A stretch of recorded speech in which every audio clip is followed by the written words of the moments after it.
Yuzong in the jungle. And for all you guys as well, get hyped because it is indeed the Yuzong in the jungle for Team Coachtezet for Euphoria. And he's not on the normal Festival of Blood. No, it's a killing spree. It's an assassin Yuzong. Oh, okay.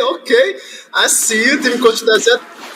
And Coachtezet is going to be the one that he's going to cover his team with a good mechanics, especially against Olivia Cassandra, which is known for her Johnson. In the top lane, though, it's going to be more of a skill matchup. I can't believe I said that, but Inisikiboo gotta be punished right away with the damage and the pull from LLW.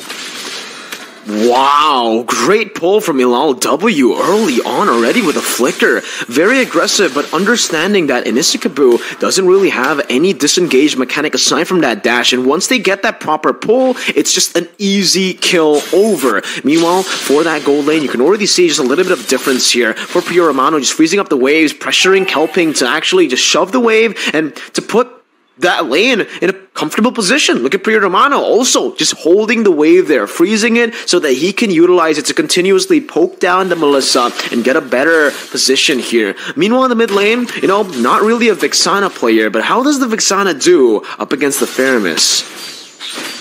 Ooh, that's an interesting question, like, because the ult from Vixana is definitely a good tool, but right away it's going to be the ult from the Saber. Priya Romano still survives with a little bit of HP there, actually more than I thought, because Saber usually is one of the best threat in the early game, especially with the high and dry towards a lone bot laner. It's interesting, there's not much damage that they deal towards Priya Romano. Might be using a steel leg plates there, but Euphoria looks like there's not going to be much threat towards the turtle take. This is why the steel leg plates is just the most prio item as a gold laner, right? You're up against a physical damage dealer, especially when you're up against an assassin. It's a must buy, and it actually can get you out of these situations, these cheesy ganks. Tezet, though, now with the heavy spin, locking Olivia Cassandra down. That's going to be the Guardian coming through, but the Black Dragon from Euphoria is trying to just go for that kill. It is indeed just a tank, though, so they don't want to fully commit here as the King's Calling gets placed down. Ooh. Euphoria, whoa! With a furious dive, baits in Inisikiboo in, and he gets knocked up. He isn't able to use the triple sweep. Now it's going to be Kelvin Gima who walks in with a Petrify and the ejector, outplaying the triple sweep. That's going to be the rapid touchdown, only connecting onto the Cult Altar as the unstoppable force locks him down, but not long enough for another kill to come through. It is still just a disengage for Team Coachtezet.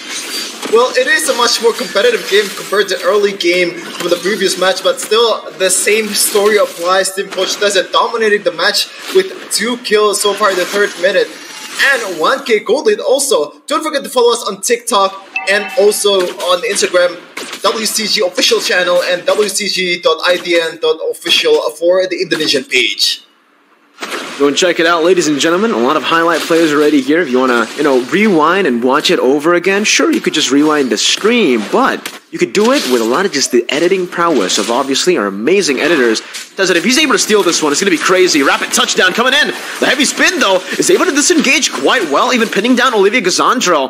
And actually, Luo is going to be forced out. Euphoria now with a furious dive coming back in with a lot of the damage. The passive is on, and it keeps on ticking. That's the kill picked up by LLW as Reject jumps in with the King's Calling and is able to take LLW down. But look who's here with the unstoppable force and the ejector, bringing him out of the turret range with the missiles. Reject is still able to escape. There's a kill on for Team Inisikiboo, and they're almost equalized in terms of kills. Yeah, it looks like this is the story for Team Inisikiboo. They have to bank on the fact that Team Coachtezet might be going for a risky engage, and as you can see there, and getting punished right away. Priya Romano, though, Olivia Cassandra with a rapid touchdown might be eyeing to go for an engage towards Tezet, but it's going to be there to... let's see Cassandra. That's Reject just, put in a position where he's pinned down completely by the heavy spin. Now it's going to be the Turf Fight coming through. Kelping with the Inspire as well. But now with no Inspire, it does give Kelvin Gimang some space to go for the assassination. Now with targeting as well. Luo will be targeted down. That's the ejector, knocking him up. Then the turtle goes to the side of Team Coachtezet as well. The go away, disengaging for a while, but Euphodia and Kelvin Gimang are looking for it now. You can see the models doing work with the Jujutsu skin. That's absolutely amazing. But Team Coachtezet decides to back off. They've got what they wanted, and even more with a turret up top taken by Prio Romano. I said it to you, Mirko. I trust this Flame to win the match, even though it's a pretty much a losing lane in pro scene. But Kelping might be having a worse micro than Prio Romano because Rapid Touchdown from Olivia Cassandra will not be able to go to Kelvin Gimang. They're not want to go for a risky engage, but Luo gets pinned down. But heavy spin from Coachtezet right away, getting punished with a big black dragon. Euphoria going in with a damage killing spree, doing work. And that is a kill for ELLW.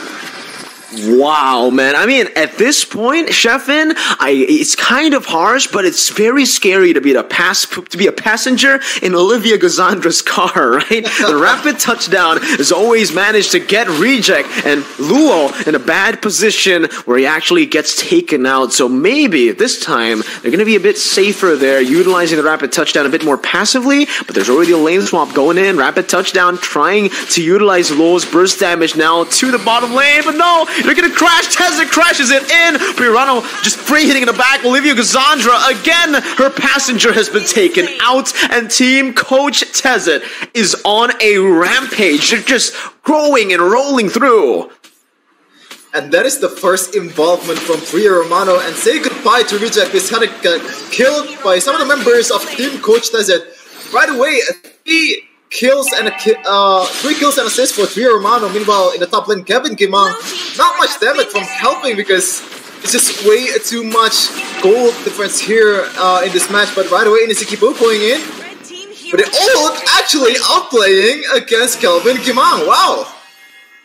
That's what we expect, right? Finally, we're seeing Inisikiboo pop off on a hero that goes for that 1v1 with the high and dry. We said that we didn't see that much damage onto Prio Romano, but that's because he has steel leg plates against Kelvin Gimang, who's had the literal opposite build path, just going full damage, no defense. It's definitely a bit easier to take him down, but you have to face off against that jawhead damage of the Petrify, so it is a bit risky too. He was able to make it work, and you can see as well, Euphodia just utilizing this lead to invade constantly. And if you guys want to join in the fun, you can also predict the winner. Right now, Tezet's looking really good on that heavy spin, just pinning him down and also disengaging with the Cult Ultra placed down. That's the Wombo coming in as Euphodia with the Black Dragon form, dives into the back. No Petrify, but he doesn't need it. Just absolutely wipes the floor. Kelping is down. They're diving in for more. Inisikiboo with a trade, down with a triple sweep, but they gotta be careful here as Gimang jumps in with the ejector, finds Luo, brings him back,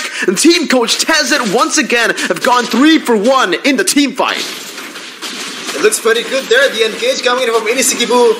Oh my goodness, ELLW! He should not do that much damage in this stage, but the difference is way too much at this stage, man. Inisikiboo, that was a pretty good engage, right? They forced the call out to the pop, and that's also a good rapid touchdown from Olivia Cassandra. It looks like they have to, they got a good fight going on, but still, the difference is just too much, and it's a 5v5 team fight, which ELLW excels in this kind of competition. It's so tough now. I mean, what do? You try to clump up, and the Fairness does that much damage. You try to go for the pickoffs with a rapid touchdown, but then Tezet just takes it and pops the heavy spin. Right now, there are no answers, except maybe, again, it's Kelping. The only saving grace for the team is getting Kelping to a point where he can actually deal damage in these team fights, but even then, will it be enough to shred down the frontliners, the really beefy, full of sustained frontliners with the added Cult Alter, second HP bar as well? Well, I think the answer from Team Inisikiboo here is a reject, definitely. He has to have a good pull towards 2 or 3 members of Team Coachtezet and gets the King's Calling towards the important members of the opposing team and punish them with some of the models, with some of the ult from Luo, and maybe also the rapid touchdown from Olivia Cassandra. But speaking about Olivia Cassandra, he's going to get punished by Team Coachtezet.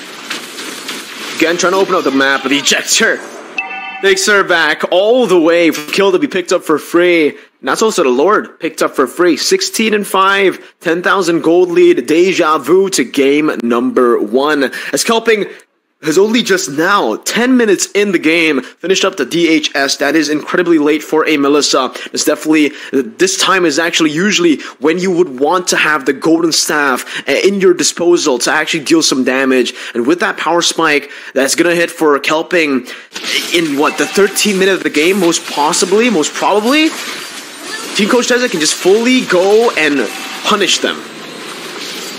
Oh, you can see there, OPvsTheEmpire with the rapid touchdown. Has the flicker to get away from the big black dragon of Euphoria. Kelping still trying to deal damage with the models, but competitivegaming will try to disengage. That's a good defense from Team Inisikiboo, considering that it's a 10k gold lead for them. Again, I mean, yeah, you're right. Very good defense considering they are in a position where it shouldn't actually be a good defense for them at all. They don't really have a lot of high ground except for maybe just the Melissa using the muddles to zone the other members from Team Coachtezet away. And obviously the Vixana. That is quite underrated, I would say, when it comes to wave clear. She does quite a lot to the minions and she was able to actually just dish out proper damage to clear out the waves, but if you take a look at the items again, they're just incredibly behind. Golden Staff being built already, as we mentioned, by Kelping. But at this point, even if he has the Golden Staff, I don't think he's going to be able to shred any of the frontliners down from Team Coachtezet. They really need a Malefic Roar ASAP as well. They just don't have enough gold to do that. Heavy spin, Tezet pins them down. Just 2 of them instantly. Rapid touchdown. Tapped in, but LLW picks up the killing spree like it's nothing. Sheffin, it's a stomp.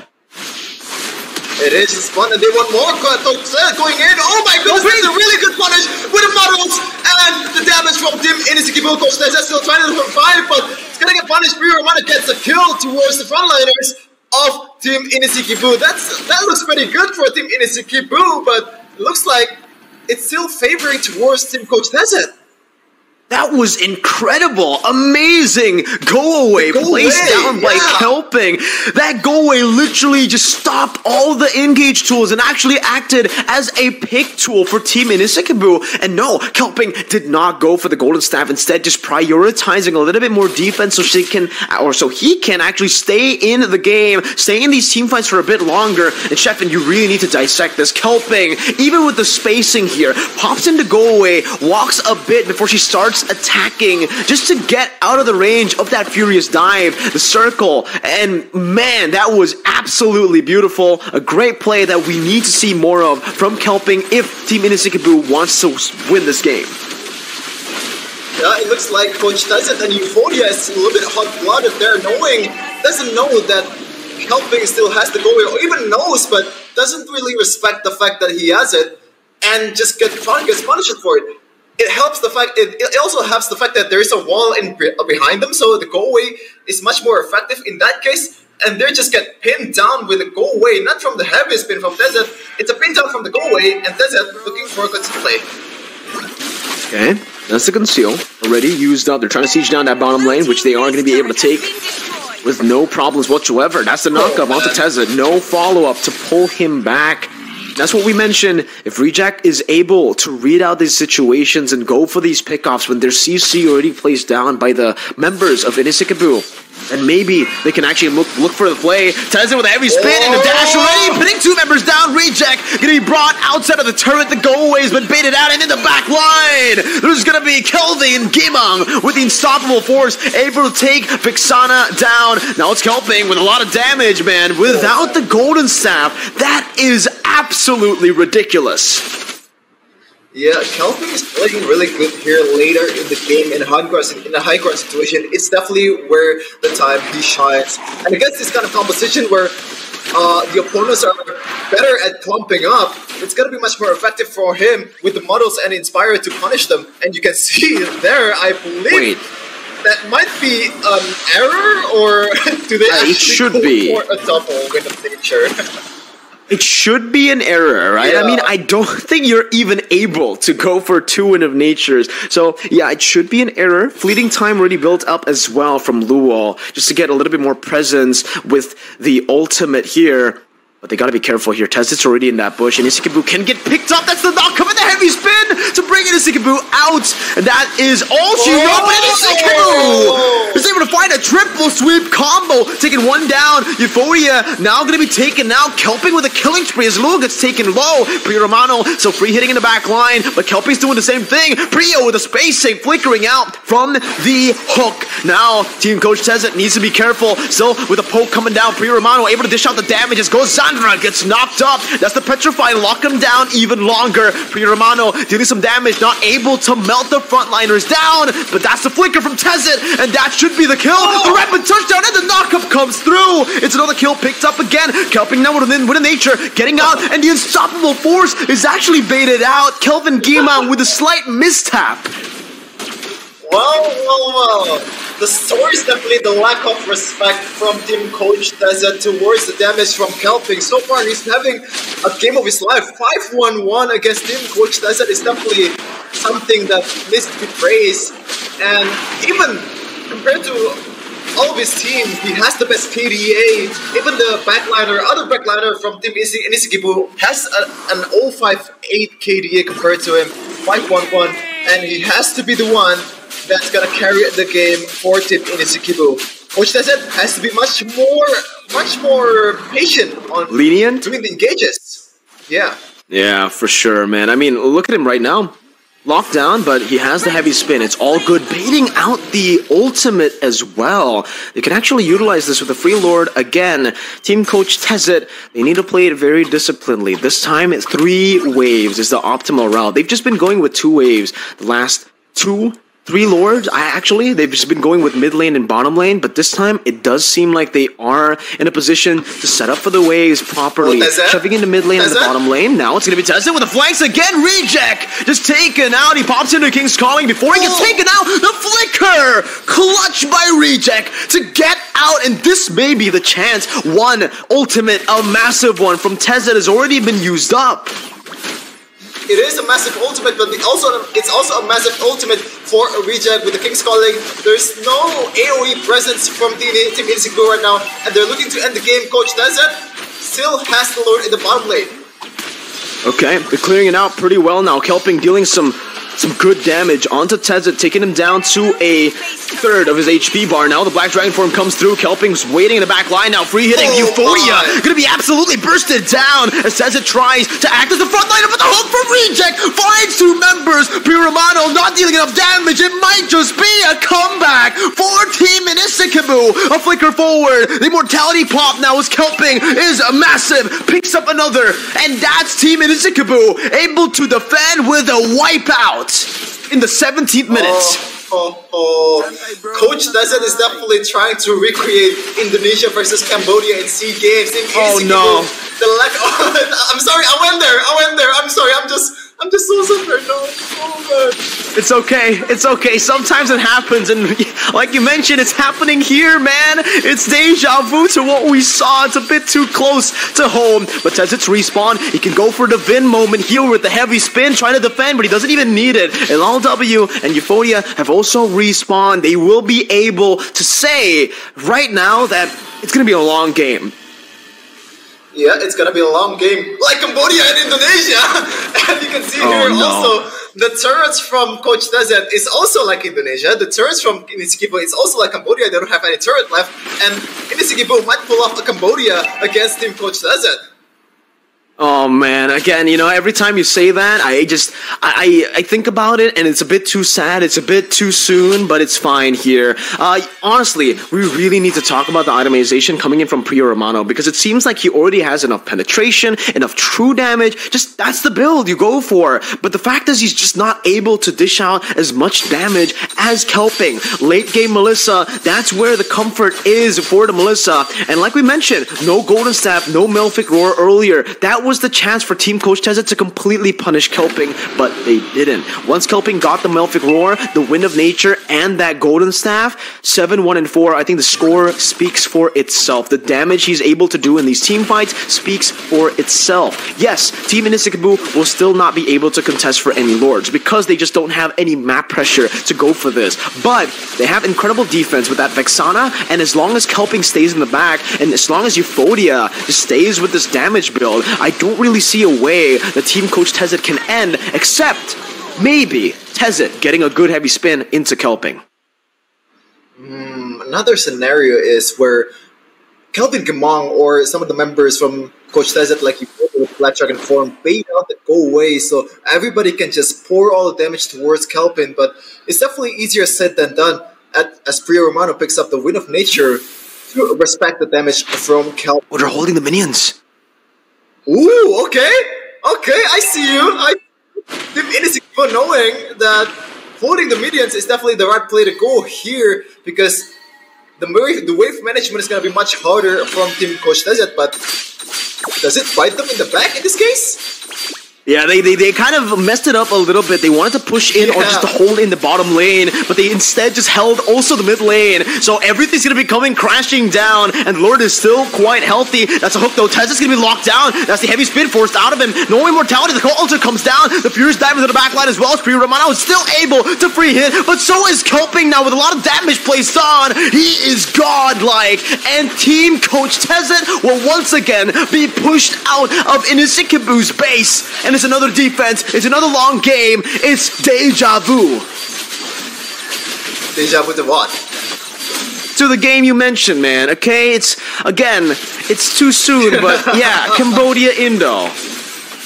Okay, so let's hope that Team Coachtezet knows how to deal with a very good high crown mechanics from Team Inisikiboo, especially Kelping. And a very early Ultra Luo also does so much work, because the fake lore that he spawns also helps a lot in this team fight, zoning the members from Team Coachtezet away, because damage is actually pretty good against Klin, against members from Team Coachtezet that doesn't really have a magic defense. It still hurts, man. And Priya Romano, the only target that he can go for is Olivia Cassandra and Reject. I think, okay, the only solution here is to bait out Team Inisikiboo towards the jungle or towards the outside of their base and try to go for some Benny Cutie flank towards Kelping. That's definitely a solution that they have to think of.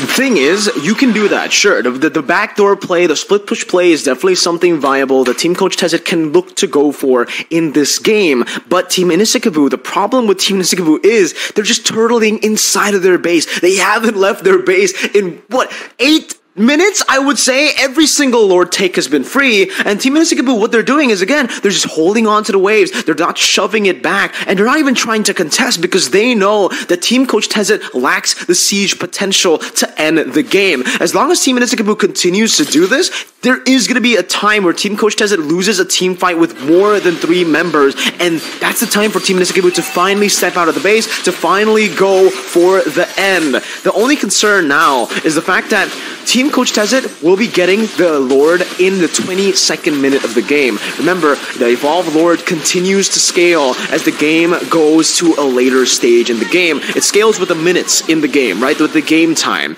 So they will have more power to play with the Evolve Lord continuously. I still think Team Inisikiboo will still be able to get out of that. Will still be able to clear out the waves as long as, again, they hold on to the mini waves. They don't push it out. Yeah, I know the composition really supports Team Inisikiboo, but we gotta have to shout out the team, man. 5 Lords so far against Team Coachtezet, which is pretty much the 1 seed of this tournament, and they still haven't destroyed your crystal yet. Is something that needs to be proud about. At this point, Team Coachtezet might be eyeing for a flank here. Tezet would have his spin, might be eyeing to go for helping the backline, but the goal is to always be there to bail him out. Oh man, a bit too premature with Black Dragon form. Tezet now with a heavy spin down. They're trying to go for the base. The base is wide open. Priya Romano's targeting it down. And this is how they do it. This is how they get a clean sweep. Just march down, don't care, and secure what matters most. That's a clean sweep, ladies and gentlemen, for Team Coachtezet.